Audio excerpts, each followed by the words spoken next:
Hello, my name is Jeffrey Smith. I'm the Chief Instructor here at DTI. I want to talk to you about selling call options. First of all, trading is risky and you can lose money.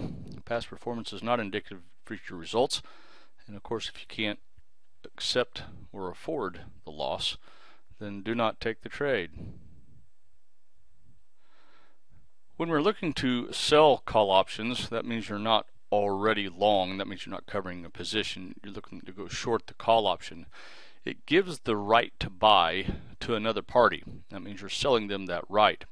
So they have the right to exercise, but they're not obligated to exercise it.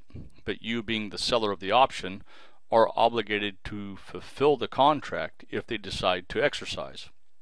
Now, when we're selling a call option, it's the total opposite of being long the call option. If we're long the call option, we have the right to buy. But if we sell them that call option, we could end up short. There's really two different types of selling of call options, or I guess two different techniques. One is called a covered call, and one is called a naked call. A covered call is when you own the stock. You actually own at least 100 shares because each option controls 100 shares of stock. But if you own 100 shares of a stock, then you can actually sell a higher price call. So if you own a stock from, let's just say, $50 and it's currently trading at $55, you can go out and sell a $60 call. That means somebody else will buy that call from you. But when you sell something, you bring money in.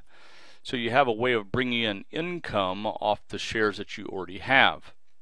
So the thing is if it doesn't get called away, at in this case $60, then you get to keep the premium that you sold the call for. The call expires worthless, and that's the end of the transaction.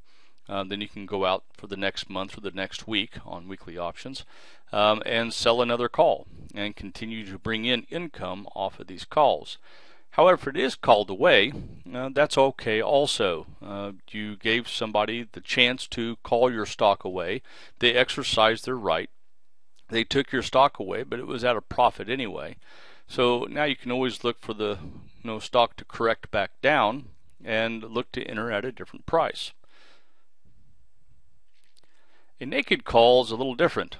You don't own the stock and you go out and sell a call. If you don't own the stock, then they call that a naked call because you have nothing to get called away. The margin to sell a naked call will be about the amount that you have to buy the stock. Just because you don't have anything to cover it, you don't already own something. So you go out and sell this call. If somebody exercises that call, then you can end up short the stock because you don't have it to sell. So you're going to have to borrow it to sell on the open market. And of course, at that point in time, you'll be short the stock. Of course, you can put a stop in. Maybe you think the stock is going down anyway, and you want to be short the stock. The one thing about selling naked calls is just remember, you can end up short the stock unless you already own the stock.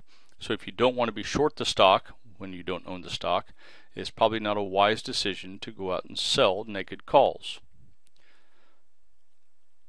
Next, we'll talk about selling puts. Thank you.